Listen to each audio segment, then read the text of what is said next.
tozotanga toyebaka makambo papier eza ebele to omonisenga mosusu message eza ebele mpola motu ça nous concerne aussi parce que civisme ete pas bacivil tout bon mpe kala bapolisier donc bakinyonso po motu ezonga na place bato babungisi mayele yango tokomina makambo oyo moto ayebi te pupele eza wapi moto ayebi te akosala nini nyonso tu wana yango te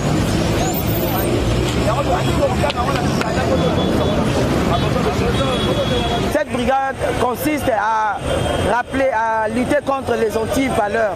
Qu'est-ce qu'on entend par anti-valeurs? C'est tout comportement d'incivisme que nous sommes en train de vivre en cette période. Les gens ont perdu de bonnes manières. Les gens ne sont plus, non plus de civisme. Il y a un grand vide et c'est ce qui est à la base de beaucoup de choses. C'est ce qui est à la base des koulouna.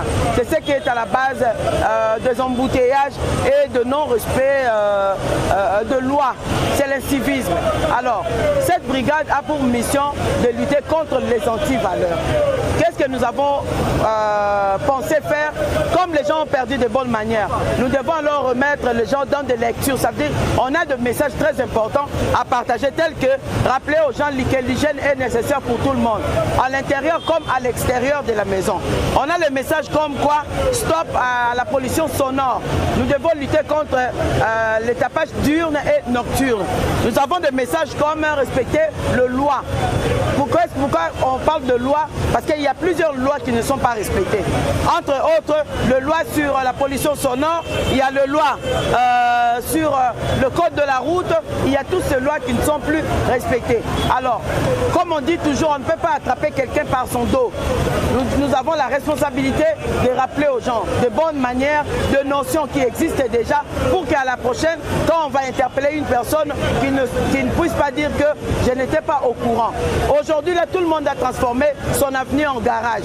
Tout le monde a transformé devant sa maison au marché. Alors que le marché pirate rend la ville de plus en plus sale. Parce que chaque personne qui vend sur la route ne nettoie pas après avoir vendu. Et ça rend la ville sale.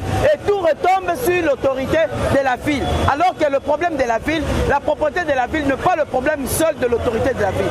C'est le problème qui concerne tout le monde. Ça me concerne, ça te concerne et ça lui concerne. Ça concerne tout le monde.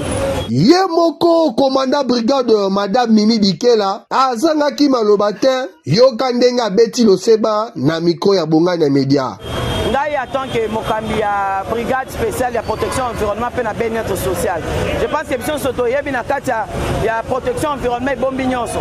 Bien-être social et bombi nyonso tout. Ça veut dire ezali brigade moko ezali ko lutter pour na ba anti-valeur. Et là on dit to bengi ba anti-valeur, ezali biloko nyonso ya mabe o ezosala ke mboka etambola malamu te. To repesa ndakisa lokola nini? Likambo ya embouteillage et uta kaka na incompréhension. Ça veut dire civisme ekoti bat. Bat babungisi mayele ya bomoto.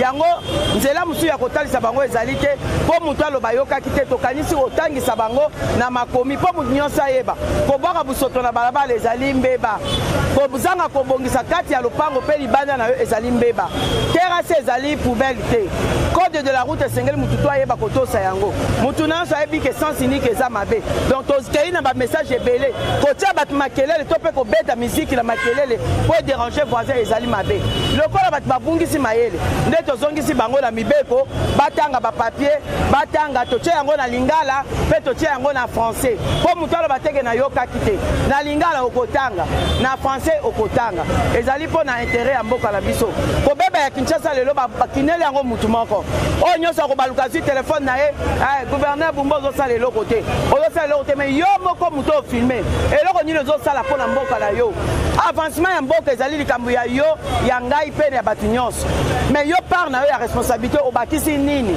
na oyo nyonso tu ozomona ya kobeba yango esengeli na munyonso tobengi mutu nyonso to aya ata maboko ne na pati aza lokwa mutu otala musika te po afingaka tozala na prévention tozosala sensibilisation mais tant sensibilisation aussi là tokota na phase ya action oyo tokopase na ba arrestation to pe na ba interpellation mais ozala te kosutu te oyebaki te. Madame Mimi Bikela na kombo ya gouverneur de la ville Daniel Bumba bakino nyonso bapesi yo longonia po musala oyo ezosala ezomonana na misu changement de mentalité oyo tolukaki lelo tozwi yango mpo na yango biso nyonso tolobi Kinshasa ezobonga